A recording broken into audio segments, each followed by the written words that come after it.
Hello, কি করতেছো? Brush করতেছো কিন্তু যেখানে ফ্যান নিয়ে। এটাই দেখাতে আসছি অনেক মজার ব্যাপার। সেটা হচ্ছে আমার নৈসর্গ ব্রাশ করে তার ওয়াশরুমে।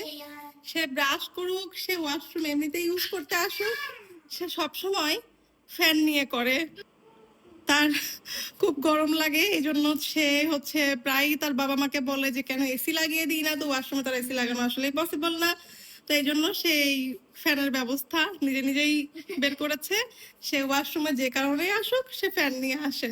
না, অবশ্যই শাওয়ারের সময় সে ফ্যান নিয়ে আসে না, এছাড়া সে সবসময় ওয়াশরুমে ফ্যান নিয়ে আসে, তাই না আম্মু? হ্যাঁ মাম্মি। না, ওয়াশরুমে এসি সেট করা যায় না বাবা, একটু গরম সহ্য করতে হয়। ওটা তো অনেক বিগ ওয়াশরুম ছিল, আমার তো ছোট ওয়াশরুম। আচ্ছা তুমি ব্রাশ করে ফেলো, বাই বাই।